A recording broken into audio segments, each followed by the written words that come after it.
es una persona que siempre está investigando y siempre es un referente en la comunicación política, pero además va ligada con el tema de Geisa, en el parte de las luchas del feminismo que han salido. Es una gran referente, ella nada más y nada menos es Marta Hernández, que déjenme presentarla. Ella nos hablará, pido una disculpa porque no me enviaron la ficha correcta, nos falta el título en esta, pido una disculpa Marta. Ella nos hablará sobre los retos de la consultoría política moderna, pero si no conocen a Marta Hernández, vayan a seguir, la tienen que seguir sí o sí. Ella nada más y nada menos es la coordinadora de la Cumbre Mundial de Comunicación Política y es doctoranda en Ciencias Políticas de la Pontificia Universidad Católica, esto en Argentina. Cuenta con un magíster en estudios políticos, especialista en televisión de la Pontificia Universidad Javeriana en Bogotá, Colombia. Es comunicadora social y periodista por la Universidad Minuto de Dios, consultora en ciencias políticas y comunicaciones con más de 20 años de experiencia profesional y directora académica de la Asociación de Consultores, Estrategas e Investigadores Políticos, ACEIPOL. Si no me equivoco, creo que es de esta Marta, tú me dirás. ¿Es de esta Marta o ya eres la presidenta? ¿Si es esta asociación o de cuál es la presidenta ahora? Hola José Luis, muy buenas tardes. Muchísimas gracias por la presentación. Es un gusto, un honor y un placer estar con todos ustedes. Sí, claro que sí. Estuve en la dirección académica, estoy ahora en la presidencia. Muchas gracias. No, gracias a ti, Marta, de verdad, nosotros eternamente agradecidos contigo por hacer un espacio en tu agenda que sin duda está bastante llena y nos das esta oportunidad, este espacio para compartirnos tu conocimiento y te digo, siempre te he admirado por la calidad de persona que eres, pero además por el hecho de siempre estar investigando, ¿no? Con libros, con artículos, siempre nos compartes y sobre todo los temas que traes. Yo he tenido oportunidad de verte en diferentes congresos y siempre traes temas actualizados, referentes y que sin duda son alarmantes para quienes estamos tan apasionados de la comunicación política. Muchísimas gracias, José Luis, por la presentación, por el seguimiento, por tu deferencia. Muchísimas gracias. Seguimos trabajando en investigación para propender por una sociedad pues, más democrática, ¿no? Así es, y bueno, bienvenida a esta Semana Iberoamericana de Comunicación, Estrategia y Marketing Político. Por acá estará Nayeli, ella nos apoyará con ir pasando los sliders, nada más indícale y bueno, bienvenida Marta, muchísimas gracias. Muchísimas gracias, José Luis. Te agradezco que me colabores con el tiempo, que me avises así cuántos minutos me quedan para ir redondeando la idea. Esta presentación es bastante corta, tiene unas 10 diapositivas, entonces, pues obviamente, como ustedes saben, yo vivo pues en Argentina hace ya varios años y me parece que no puedo iniciar esta presentación sin antes desde la Asociación de Estrategas, Consultores e Investigadores Políticos, ACEIPOL, pues hacer una manifestación, ¿no?, de repudio al atentado que sucedió anoche contra la expresidenta Cristina Fernández de Kirchner en Buenos Aires, vicepresidenta actual de la Nación. Pues obviamente todos los argentinos y desde la consultoría política y desde la asociación ACEIPOL, pues obviamente repudiamos todo hecho y toda manifestación de violencia que va en contra de sociedades más justas, libres, democráticas y en paz, ¿no? En ese sentido, pues un llamado de atención a la solidaridad, al trabajo desde la consultoría política en equipo y que hagamos reflexiones sobre estos hechos, ¿no? ¿Por qué? Porque como ustedes saben, el informe de Latinobarómetro del año 2021, del último informe, que ustedes saben que es un informe bastante completo, donde en su introducción lo titulaban Adiós al Macondo en Latinoamérica, ¿no? Y ese adiós al Macondo en Latinoamérica está referido precisamente a estos hechos de violencia, está referido a la violencia política, a las violencias contra las sociedades en democracia, y en ese sentido, el último informe de Latinobarómetro, pues llega a la conclusión desafortunada que más del 60% de la población de los países de Latinoamérica están descontentos en un alto porcentaje, en un 67%, para ser más exactos con la cifra, de las democracias en Latinoamérica. Y esto es un dato muy, muy grave y muy alarmante, porque obviamente ninguno de nosotros queremos vivir en dictaduras ni en regímenes totalitarios. Tenemos nuestros países hermanos que viven en dictadura y sabemos cómo la pasan de mal. Un país como Argentina, que vivió dictaduras también, o un país como Chile, que vivió dictadura, nuestros países hermanos, pues obviamente tenemos esos espejos y esos ejemplos y no quisiéramos vivir en dictaduras, ¿no? Entonces, en ese sentido, desde la consultoría política y desde la comunicación política, hay un gran reto y un gran trabajo por hacer en propendiendo, digámoslo así, por sociedades más libres, democráticas, justas y en paz social, ¿no? En ese sentido, el ejemplo que yo les traigo hoy de estos retos de la consultoría política moderna que planteamos en nuestro último libro de ACEIPOL, publicado hace un año, les traigo como un ejemplo aplicado a algo reciente, que son las elecciones presidenciales en Colombia, ¿no? En este sentido, les traigo como unos ejemplos de todo lo que hemos visto en conferencias anteriores, de la importancia de la investigación, de la importancia de la estrategia, de la importancia de armar equipos, es decir, como toda esa teoría que hemos visto en conferencias anteriores, ponerlo aquí en práctica en lo que sucedió en las elecciones pasadas presidenciales en Colombia. Pasamos a la siguiente, por favor. Entonces, ¿qué sucedió con la estrategia de estas elecciones presidenciales? Hay que tener en cuenta, en términos generales, que, como nos ha dicho nuestro presidente de la Cumbre Mundial de Comunicación Política, Daniel Iboscus, en la gran reflexión hay que tener en cuenta que en las 9 elecciones presidenciales o generales que hubo en los 2 años de pandemia, perdieron los oficialismos, ¿no? ¿Y por qué perdieron los oficialismos? Por varios motivos. Uno de ellos, básicamente por más de 3 motivos, pero digamos que uno de ellos no fue solo la pandemia. ¿Sí? La pandemia fue uno de los motivos, fue una rendición de cuentas de los gobernantes hacia los ciudadanos. Los ciudadanos le pasaron, digámoslo así, factura en las urnas a sus gobernantes por el manejo que hicieron de la pandemia, ¿no? Por el buen, mal o regular manejo que hicieron de la pandemia, ¿no? Por todos sus familiares y seres queridos, amigos y allegados que fallecieron en pandemia, por todos los ciudadanos de cada país que fallecieron en pandemia, por las personas que estuvieron en cuidados intensivos y no pudieron salir de ahí, por las personas a las cuales no les llegó las vacunas en tiempo y forma, por la distribución, por la compra de vacunas tardías, por las peleas de los gobiernos que yo no le compro vacunas a tal estado o a tal gobierno, por diferencias políticas. Ese fue uno de los aspectos, ¿no? Por los cuales perdieron los oficialismos las presidencias. Pero otro de los aspectos es el enojo y la bronca de nuestros ciudadanos. Y esto que lo vimos en las 8 elecciones presidenciales que hubo en pandemia, en los 2 años de pandemia, se vio también en Colombia, ¿no? En las personas al ir a las urnas para votar. Y por otro lado, ese enojo lo hemos visto en las manifestaciones que han tenido nuestros países en Latinoamérica, las que hubo en Perú, las que hubo en Chile, las que hubo en Bolivia, las que hubo en Argentina, las que hubo en Colombia. Y nos damos cuenta que los reclamos de esos ciudadanos son los mismos reclamos en todos los países, con más o menos matices, con más o menos reclamos, van en la misma línea, van en el mismo sentido. ¿Por qué?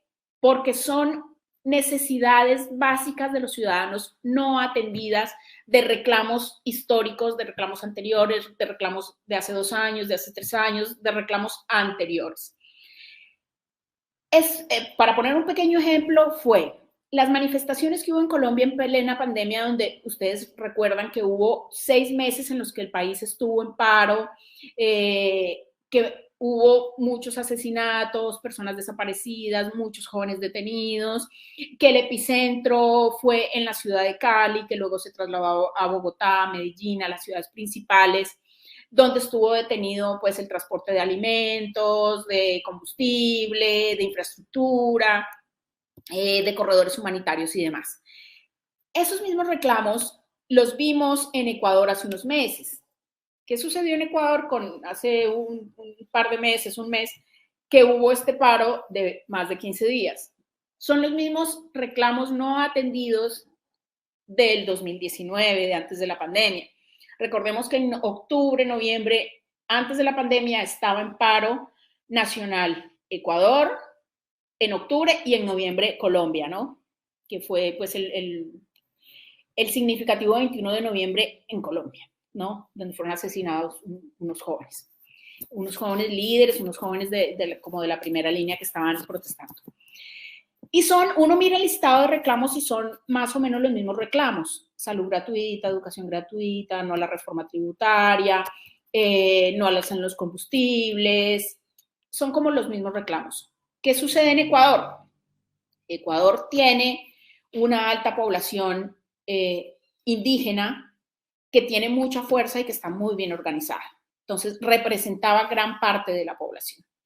Y en Colombia, estos reclamos eran liderados por los jóvenes, ¿no? Los jóvenes universitarios o los jóvenes que estaban terminando colegio y reclaman educación gratuita, acceso al trabajo, al empleo, calidad de vida, todas esas oportunidades para no tener que irse del país, ¿no? Entonces son como los mismos reclamos no atendidos de experiencias anteriores. Eso era lo que pasaba en Ecuador ahora, que son esas manifestaciones del 2019 que no fueron atendidas y que pues obviamente, digamos que al expresidente Lenin en Ecuador lo salva de la campana de la pandemia, porque eran unas manifestaciones que estaban muy, muy fuertes y que iban básicamente como a tumbarlo del gobierno. Pero lo salva la pandemia, que llega la pandemia, nos encierran a todos y queda todo como estancado, parado en ese sentido durante 2 años, hasta que nos empiezan a liberar de la pandemia poco a poco y se empiezan a activar estas manifestaciones en nuestros países, ¿no? Porque son estos reclamos no atendidos. Entonces, eso no tuvo en cuenta la estrategia general de las campañas en Colombia. Y ahí nos llevamos varias sorpresas. ¿Cuál fue una de las sorpresas generales? Que también lo plantea el informe de Latinobarómetro, y es por qué la gente va a las urnas y qué es lo que están reclamando las personas ahora. La gente ahora vota por líderes auténticos, y es de lo que hay escasez en nuestros países de Latinoamérica, de liderazgos auténticos, de candidatos que abracen una causa puntual, ¿no? Ya sea la protección al medio ambiente, ya sea la protección a los cultivos, ya sea la manufactura o el fuerte que tenga cada país, ¿no? De exportación, de importación, de comercio. Entonces, en ese sentido, se abrazan causas puntuales, y es por lo que los candidatos, digamos, que se preparan, consiguen seguidores. Lo otro es que los candidatos en sus estrategias no le están hablando al público puntual o al público general, no están atendiendo, no están escuchando los reclamos de la sociedad, y por eso los reclamos pasan de año en año, pasan de gobierno en gobierno, porque hay una desatención de esas necesidades principales. Entonces, la gran sorpresa en Colombia es que no se esperaba, se esperaba que Gustavo Petro, del Pacto Histórico, llegara a la segunda vuelta. Lo que no se esperaba era su compañero de fórmula, ¿no? Las encuestas daban como ganador, o como que llegaba a la segunda vuelta, el candidato del oficialismo. Y el candidato del oficialismo, Federico Gutiérrez, no llegó a esa segunda vuelta. Entonces, en ese sentido, llega un candidato nuevo, digámoslo así, una persona que ha ocupado cargos políticos en una ciudad intermedia en Colombia, pero una persona que llega asesorada de una manera diferente, una persona, un adulto mayor que intenta hacer campaña utilizando como la nueva red social de hace varios años, que es TikTok, ¿no? Entonces ahí vimos como toda esa estrategia en TikTok, que él mismo se denominaba el viejito de TikTok, para atraer jóvenes, para atraer el voto joven.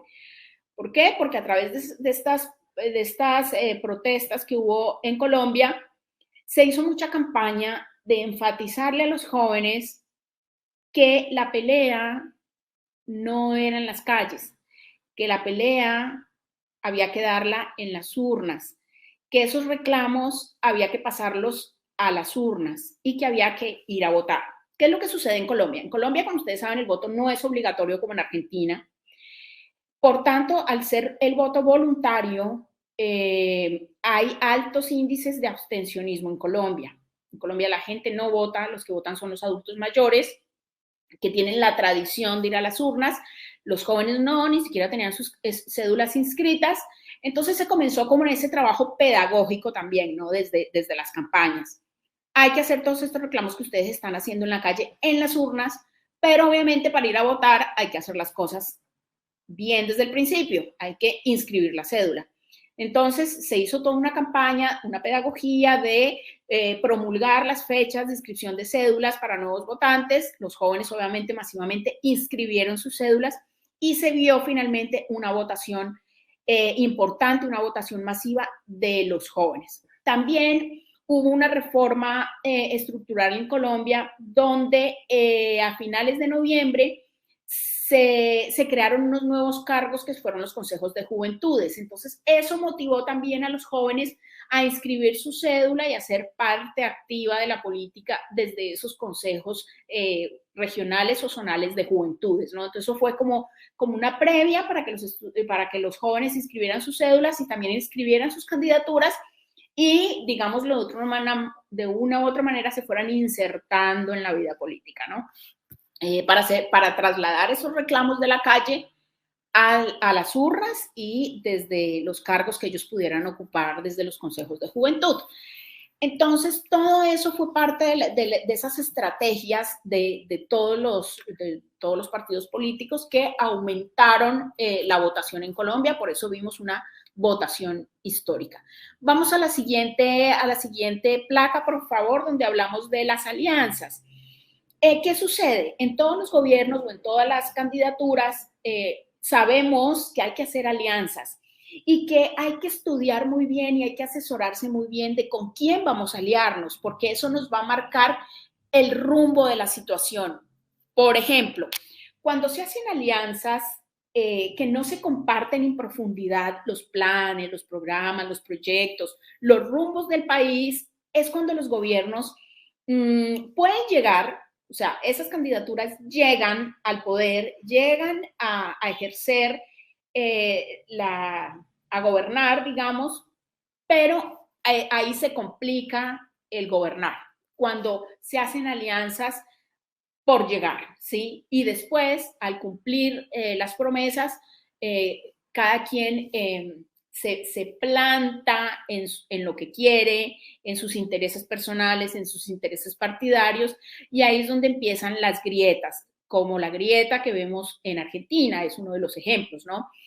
Y esa grieta también sucedió en Colombia, ¿no? Cuando se unen varios sectores o varios partidos o varios movimientos sociales solo para llegar al poder. Y finalmente vemos que al ejercer el poder están las peleas constantes que no dejan gobernar, ¿no? Que no dejan gobernar. Y hacen que también la oposición entre en esa interna y eso hace que la brecha se ahonde en nuestras sociedades. Entonces es muy importante tener desde el principio muy claro con quién se van a hacer esas alianzas, porque esas alianzas o pueden sumar, que obviamente generalmente es para sumar, para llegar, para saber que solo con mis votos, con mi voto duro, con mi voto amarrado no llego, sino que necesito esos aliados, ¿no? Necesito sumar partidos tradicionales. Entonces ahí hay que hacer unos estudios previos y unas investigaciones que obviamente son costosas y deben ser muy serias y hay que tener mucho cuidado a quién se contrata para este tipo de investigaciones, porque hay que saber muy bien con quién se llega a esas alianzas. Hay muchos candidatos, ustedes lo han visto tanto en elecciones en Estados Unidos como en Colombia y en nuestros países, que dicen, no, yo quiero, según la legislación de cada país, yo quiero ir por recolección de firmas, yo quiero ir por movimientos nuevos, yo quiero crear un nuevo partido, porque los candidatos tienden a desvincularse de los partidos tradicionales. ¿Y eso por qué? Porque los partidos tradicionales, sobre todo en Colombia, por temas de narcotráfico y demás, o porque han entrado recursos a las campañas que no se sabe de dónde vienen o que no es muy claro su procedencia o que no los pueden declarar, no saben de dónde vienen esos recursos. Entonces, hay que tener mucho cuidado con quién se hacen esas alianzas para no tener problemas luego a la hora de esa interventoría que se hace a los recursos que ingresan a cada campaña. Y para eso hay que tener claro quiénes van a ser los asesores, con quién me voy a aliar, quién va a ser el gerente de campaña, como los distintos roles que hay para tener en cuenta eso. Por ejemplo, en Colombia el gerente de campaña es el que firma la cuenta ante el banco de los recursos que ingresan a esa campaña, que debe obviamente atestiguar de dónde entran esos recursos, no pasar los topes para no tener sanciones. Y pues obviamente es quien responde ante la justicia de todos los recursos que entran a la campaña, ¿no? Y si llega a haber recursos que pasan los topes o recursos que no se sabe de dónde provienen o que provengan del narcotráfico, pues quien asume como gerente de campaña, que es el que firma las cuentas en los bancos, digamos, es el que primero tiene que responder a la justicia, digamos, seguido del candidato mismo, ¿no? Entonces, en ese sentido hay que cuidar muy bien las alianzas y que sean alianzas a largo plazo, que sean alianzas duraderas. ¿Con quién hay que aliarse? Pues obviamente con quien tengamos afinidad y compartamos los mismos planes, programas, proyectos, políticas públicas de ejecución, ¿no? Entonces, en ese sentido, la importancia de las alianzas. Y ahí en Colombia hubo una cosa muy importante con el Partido Liberal, ¿no? Cuando se hicieron las votaciones internas, se pensaba que luego, cuando llegara Gustavo Petro a la segunda vuelta, por alianza le tenía que ofrecer la vicepresidencia al Partido Liberal. Eso estaba más o menos acordado, ¿sí? Que el pacto histórico necesitaba al partido tradicional de toda la vida en Colombia, el Partido Liberal, para llegar. Y para eso le tenía que ofrecer un cargo muy importante, que era la vicepresidencia. Cuando vemos esa votación histórica de Francia Márquez en las internas de las alianzas, de los partidos, es una votación histórica donde Francia Márquez, pues es una mujer afro que representa las comunidades afro, las comunidades negras, que representa gran movimiento de las comunidades indígenas, que representa a las mujeres líderes, a las mujeres violentadas. Ella es una persona que fue desplazada, que pues ha sufrido el conflicto en carne propia. Entonces, con toda esa sensibilidad social y con todo esa votación histórica que ya tiene, pues obviamente el pacto histórico, como es la gran sorpresa en las urnas, no le queda otra opción que ofrecerle la vicepresidencia, ¿no? Entonces ahí entra en conflicto con el Partido Liberal, por el cual había un pacto. En ese sentido, el Partido Liberal también se quiebra las directivas y las bases. Las directivas dicen vamos a apoyar a tal candidato, las bases dicen nos vamos con Gustavo Petro. Entonces, hay que tener mucho cuidado con las alianzas. No, vamos a la siguiente, por favor, que allí ya vamos a hablar de las encuestas, la importancia de las encuestas que hacen parte de la investigación. Las encuestas, como las investigaciones son costosas, hay que trabajar el tema cualitativo, cuantitativo. Las encuestas deben ser apuntar a públicos bastante segmentados, ¿no? No es lo mismo decir jóvenes que mujeres, porque decir jóvenes es jóvenes qué, hay que súper segmentar, jóvenes qué, jóvenes líderes o jóvenes que tuvieron la oportunidad de ir a una universidad y quieren crear empresa, o jóvenes que no han tenido la oportunidad de estudiar y trabajar. Es decir, hay que súper volver a segmentar de manera muy, muy puntual para llegar con un mensaje estratégico, ¿no? En cada una de estas campañas.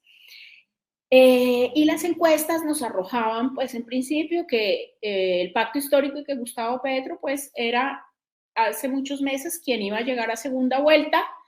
Ellos le apuntaron a tratar de ganar en primera vuelta porque sabían que en una segunda vuelta se les complicaba la situación porque todos los otros candidatos se iban a unir a quien quedara en esa oposición, ¿no? Para hacer una fuerte oposición.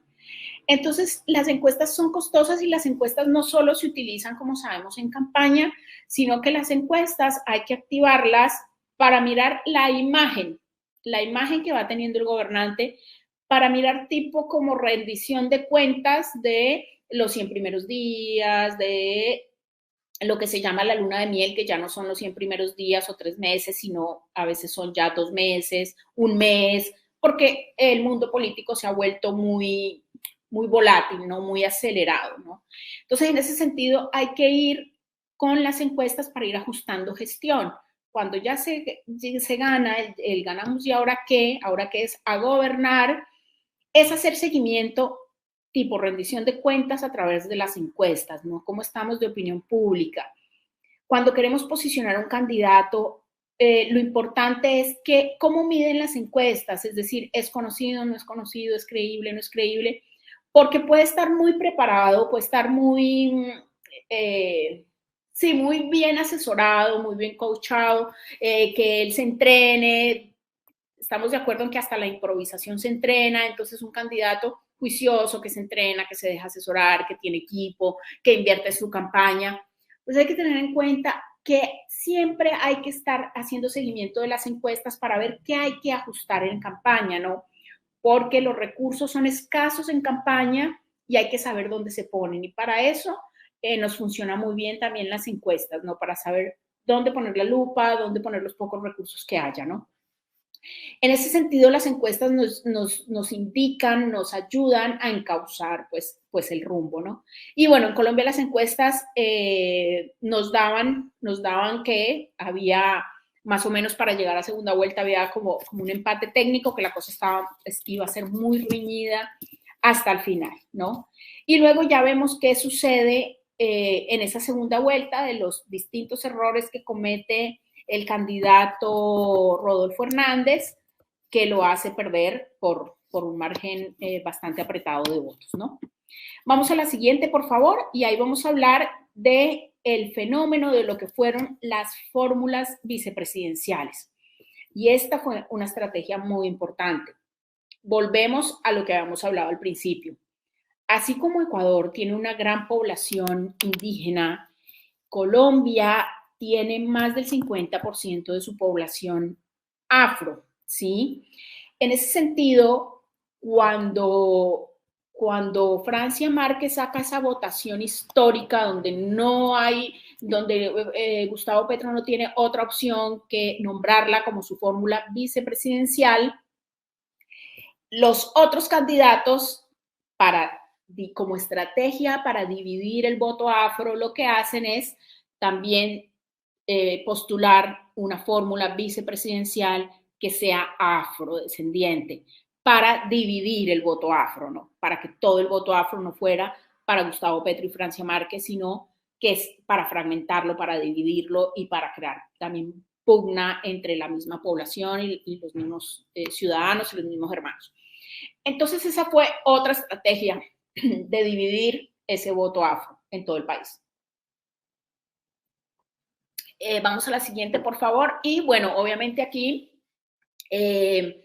Marilyn, la candidata Fernández, es una señora académica que podía haber tenido un muy buen discurso porque viene de la academia, de la ciencia, de la tecnología, pero ahí me parece que hubo como un error estratégico porque el candidato Rodolfo Hernández no la dejaba hablar. Me parece que si ella hubiera tenido más presencia, si hubiera estado más expuesta, si el candidato la hubiera dejado expresarse, me parece que hubiera sumado votos muy importantes porque hubiera tenido argumentos académicos de ciencia y de tecnología y me parece que hubiera tenido muy buenas propuestas para plantear al país. Pero estratégicamente no acompañaba, simplemente acompañaba, pero no la dejaban hablar.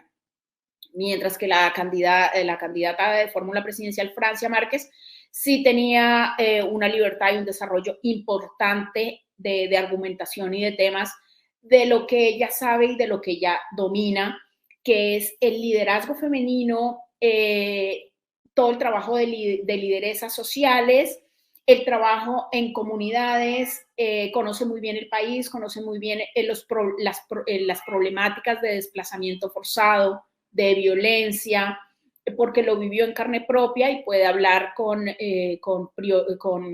toda seguridad sobre el tema, con toda apropiación. Y por otra parte, recordemos que ella fue premio de Mundial de Medio Ambiente, entonces tiene muy claro el tema de la violencia que se ejerce en la minería ilegal, la problemática de la minería ilegal, porque son problemáticas que aquejan a su comunidad directamente, ¿no? Y a gran parte de la población afro en el país. Y obviamente tiene todo el tema claro del desplazamiento forzado y de lo mal que la pasan estas personas que han sido abandonadas históricamente por el Estado. Bien, entonces allí en los debates presidenciales, pues tenía muy buen discurso, una persona muy segura, una persona con argumentos, una persona que no se dejaba acorralar, una persona que salía adelante, una persona que desde su vestuario imponía una postura crítica, ¿no? Y una postura de identidad, de mucho arraigo a una identidad bastante fuerte, ¿no? Entonces, eso fue pues un punto muy a su favor, ¿no? El ser portada de revistas donde pues obviamente en Colombia nunca se hubiera pensado que ella hubiera podido ser Francia Márquez portada de la revista Semana, por ejemplo, ¿no? Son cosas culturales bastante fuertes y paradigmas que ella vino a romper en campaña. En ese sentido, para los debates presidenciales, pues obviamente vimos que para segunda vuelta el candidato Rodolfo Hernández fue uno de los errores que cometió, que no aceptó asistir a los debates porque es una persona que se sale de discurso, es una persona bastante controversial, que al tener de pronto pocos argumentos podría, digamos, restarle votos. Entonces, un poco también le sugirieron pues, no atender los debates presidenciales, por más que hubo como una orden de que se debían presentar esos debates para que la sociedad conociera las propuestas. Finalmente nunca aceptó presentarse a los debates, mientras que por el otro lado la campaña de Gustavo Petro siempre estuvo abierta al diálogo, siempre tenían muy buenos argumentos, siempre estaban muy bien asesorados para cada uno de los temas a desarrollar, ¿no? Sobre todo en Colombia, que de los temas principales son paz, violencia, desarrollo, la lucha contra el narcotráfico, el empleo, la reforma tributaria. Entonces, en ese sentido, era muy importante y son siempre muy importantes los debates presidenciales, ¿no? Es la forma, son como los 30 segundos, el minuto, la media hora, donde se puede conocer un poco también de las emociones de nuestros candidatos y lo que transmiten en la comunicación no verbal, ¿no? Con sus gestos, con sus posturas, con sus formas de referirse a sus contrincantes, ¿no? Pasamos a la siguiente, por favor, y allí vamos a hablar de lo que es la agenda de medios. Es muy importante que los candidatos siempre se den a conocer de una manera clara, transparente, que tengan a los medios como aliados, que no los tengan como enemigos, que si los atacan en los medios sepan con tranquilidad argumentar. A Gustavo Petro siempre lo invitaban a medios, digamos, que eran opositores a su pensamiento político. Él asistía y él obviamente pues siempre iba muy bien asesorado y tenía pues como los argumentos para cada uno de los temas, ¿no? Y es siempre no que el medio te imponga la agenda, sino desde la campaña, desde la asesoría de los estrategas, desde la asesoría del comité de comunicaciones, siempre poner los temas, ir por delante de la agenda. O sea, que ni los medios no te impongan la agenda, ni las peleas políticas te impongan la agenda, sino que siempre estar imponiendo agenda tanto en medios masivos de comunicación como en redes sociales, ¿no? Eso siempre es muy importante. Muchas veces pasó en algún candidato que salió una noticia falsa en redes, ¿no? Como que lo vinculaban con el narcotráfico. Y el candidato lo que hace es que se asusta y empieza a hablar del tema en redes sociales y empiezan a tratar de defenderse o a despegarse de la noticia, y lo que hace, por el contrario, es el mismo hacer tendencia, ¿no? Como que se le convierte en algo, en una bola que se va creciendo y se le convierte en algo inmanejable. ¿Por qué? Porque le dio la importancia, una importancia que no debía dársele, más si es una noticia falsa. Entonces, no caer rápidamente en el afán de responder cualquier cosa que se ve en redes, porque simplemente si el candidato hubiera dejado eso ahí, que ahí es la importancia del silencio, hubiera salido mejor librado. Mientras que cuando nos hacen ese tipo de ataques a los candidatos, que pueden ser noticias falsas, y si uno empieza a dejarse llevar por esa agenda que te está poniendo, o la noticia falsa, o las redes sociales, o los bots, o los trolls, es como enredarse uno mismo, ¿no? Y eso sucedió con un candidato que lo que hizo fue volver el tema tendencia, cuando resulta que era simplemente una noticia falsa que había que dejarla pasar y no ponerle cuidado, porque los candidatos deben siempre mantener el foco de la estrategia, ¿no? De lo que les bajan como estrategia, y siempre mantener el foco puesto allí, ¿no? Nos quedan 5 minutos, Marta. Perfecto, José Luis, perfecto, muy bien. Gracias. Muchísimas gracias. Entonces, hay que mantener ese foco, que siempre hay que, desde la candidatura y desde la estrategia, estar poniendo agenda. Vamos a la siguiente, por favor, que es el tema de la crisis y los escándalos. Pues obviamente es el tema que nos trabaja Braulio González, el estratega mexicano, que él desarrolla todo un tema de investigación y de cursos especializados sobre crisis y escándalo. Todo gobierno, toda campaña tiene crisis, microcrisis, medianas crisis, macrocrisis, pero hay que tratar de que esas crisis no se aumenten y no se conviertan en escándalos, ¿no? Hay que saber atender las crisis en su momento, que no se conviertan en escándalos, y si ya se llega a un escándalo, pues eso deja huella, ¿no? Para un candidato, puede ser destituido, puede perder su curul, puede perder una campaña, pero hay que tratar de minimizar los escándalos y saber manejar eso. Y para esto hay que tener muy en cuenta de esos videos o esos audios que se graban supuestamente en la vida íntima o en la vida privada. A un candidato siempre lo van a perseguir de la campaña contraria, y hay que tener mucho cuidado con esas cosas que uno cree que está haciendo en la intimidad o que tiene vida privada, ¿no? Entonces siempre lo van a estar persiguiendo desde la campaña contraria, entonces hay que tratar de minimizar crisis y que no se conviertan en escándalos. Vamos a la siguiente, por favor. De allí, bueno, que la crisis que tuvo, que fue lo que hizo perder al candidato Rodolfo Hernández, ¿no? La gran crisis que tuvo en segunda vuelta es que se fue a Miami diciendo que estaba amenazado, mientras que Francia Márquez y Gustavo Petro estuvieron siempre amenazados, siempre tenían que ir a la plaza pública con chaleco antibalas, con escudos, con escoltas. Cuando estaban dando su discurso, Francia Márquez, de cierre de campaña, le estaban apuntando con un láser desde un edificio, la tuvieron que bajar de la tarima.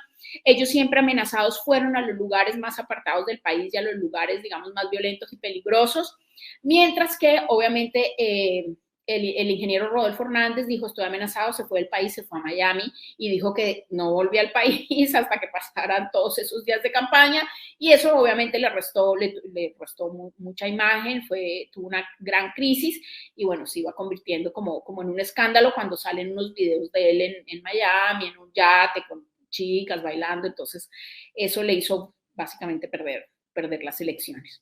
En los temas de agenda pública, pues siempre hay que mostrar todo lo que se hace, tanto en campaña como en gestión de gobierno. Siempre hay que mostrar gestión, hay que mostrar dónde está el candidato, con quién habló, con quién hizo alianza, qué medio fue, qué planes, qué programas, qué proyectos se está planteando, ¿no? Cuáles son las causas que abraza para nuestras sociedades. Vamos a la siguiente, por favor, que es el tema, bueno, el tema de lo que fue la recta final de la campaña, que es un poco lo que les venía contando. Había 1, 2, 3, 4, 5, 6, 7, 8, había 9 candidatos o 9 fórmulas que iban a esa recta final. Allí, basado en encuestas y en investigación, la candidata Ingrid Betancourt y su fórmula vicepresidencial, al ver que no ranquean en números, que no llegan, prefieren no invertir más recursos porque sabían que iban a perder, que no había lugar para ellos. Lo que hacen es que se bajan de la candidatura intentan apoyar a otro candidato, pero ya quedaron en el tarjetón, ¿no? Ya quedaron en el tarjetón porque los tarjetones para ir a votar a las urnas ya estaban impresos, entonces quedan ahí, entonces quedan menos personas para lo que era esa recta final, ¿no? Entonces, el voto hay que cuidarlo hasta la última hora, que el día D es donde se tienen que dejar unos recursos importantes para invertir para el cuidado del voto, para el reconteo de votos, con personal capacitado en conocimiento de la legislación de nuestro país para decir este es un voto nulo, un voto recurrente, un voto, bueno, que vale el voto en blanco, si suma, si resta, para tener toda esa legislación clara para no perder votos en las urnas, ¿no? Vamos a la siguiente, por favor. Esa es la recta final, el día D, digamos que es a donde se recomienda poner todos los esfuerzos, invertir recursos bastante importantes, es decir, cuando una campaña no se hace sin recursos, cuando se tienen los recursos de la campaña, primero lo que se recomienda es apartar los recursos que se van a gastar el día D, es decir, comenzar de atrás para adelante y de allí ir distribuyendo los recursos hacia atrás, ¿no? Para no gastar todo desde el inicio, sino que hay momentos picos de la campaña donde hay que tener recursos importantes y los grandes recursos se invierten o se van a gastar, es el día de la elección, ¿no? Es decir, es cuidar el voto hasta el último momento y para eso se necesitan recursos. Para el despliegue, para el operativo, para el logístico, para las personas que hay que tener cuidando los votos, para los jurados, bueno, depende de la legislación de cada país de cómo se haga ese movimiento.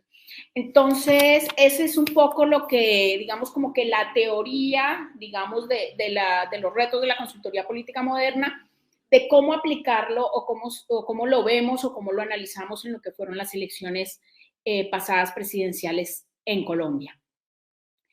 Ahora tenemos nuestras elecciones en febrero en Ecuador. Ahora tenemos el 2 de octubre las elecciones presidenciales y generales en Brasil. En ese sentido, estamos todos abocados a mirar cómo continúan estas consolidaciones de democracias más libres, más justas y en paz en nuestros países, ¿no? Así que muchísimas gracias, muy amables por su tiempo. Fue un gusto, un placer compartir con ustedes. José Luis, muchas gracias. No, al contrario, muchísimas gracias, Marta, por tu tiempo y por haber tocado estos temas, ¿no? Temas elementales y fundamentales el día de hoy y que justo espero que a muchos nos sirvan, sobre todo las experiencias de quien está en el día a día compartiendo espacio con candidatos en campañas. Por acá, Tony Fernando Ochoa Verdugo dice gracias.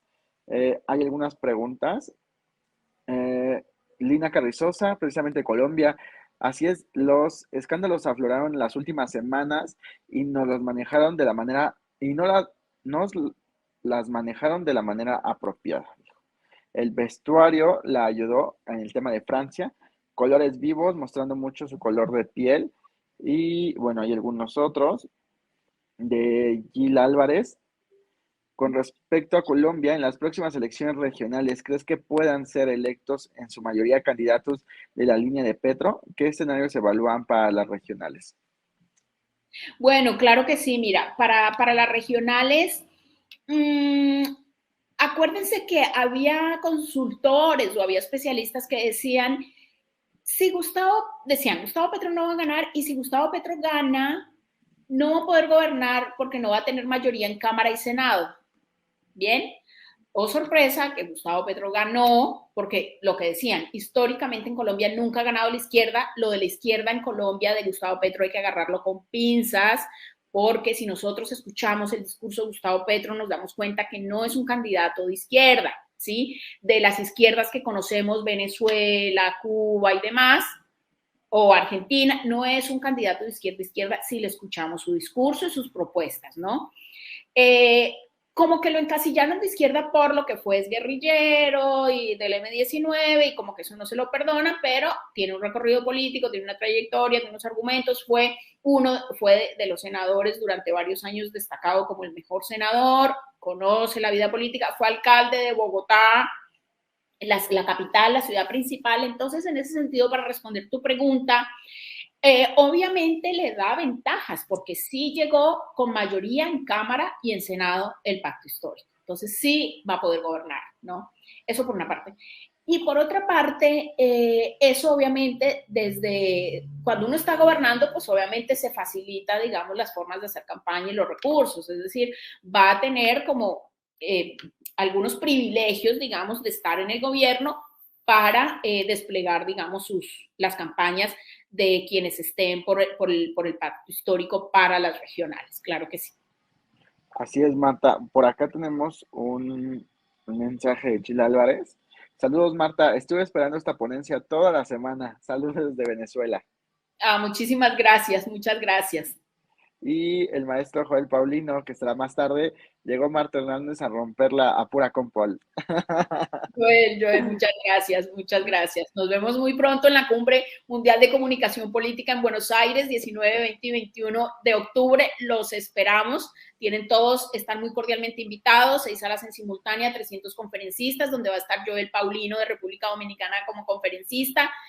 Los esperamos a todos, va a ser presencial, va a ser en vivo también para los que no puedan venir. Tenemos códigos de descuento que da casi media beca, el código oficina BA, que les da el 20% del código más el 30% de pago temprano. Tienen todos, están cordialmente invitados con media beca. Los esperamos. Muchísimas gracias, Marta. Y antes de despedirnos, queremos entregar este reconocimiento a la doctora Marta Hernández tras haber participado en calidad de conferencista en la Semana Iberoamericana de Comunicación, Estrategia y Marketing Político, organizado por la consultora Cuevas Comunicación y la plataforma Hagamos Comunicación de manera online del 29 de agosto al día de hoy, 2 de septiembre. Y lo firmamos, o lo firmo, mejor dicho, en la Ciudad de México el día de hoy. Y bueno, va con el respaldo del Instituto Peruano de Comunicación Política, de Lina Carrizosa, la Agencia Política, el Centro Simpol en España, intelector Alejandro Reyes, la firma Jaramillo Luján y la Academia de Compol. Marta, te lo haremos llegar el día de hoy más tarde. Muchísimas gracias, ha sido un verdadero honor tenerte por acá en la Semana Iberoamericana. A ustedes, muchas gracias, José Luis. Un gran gusto, un honor y un placer estar con ustedes. Agradezco mucho su tiempo y a todas las personas que estuvieron presentes. Buena tarde. Un abrazo, Marta. Buenas noches para ti, creo. Un abrazo, que Y estén para muy ti ya. bien. Sí, buenas noches, Nos 7:30. vemos. Que estén muy bien.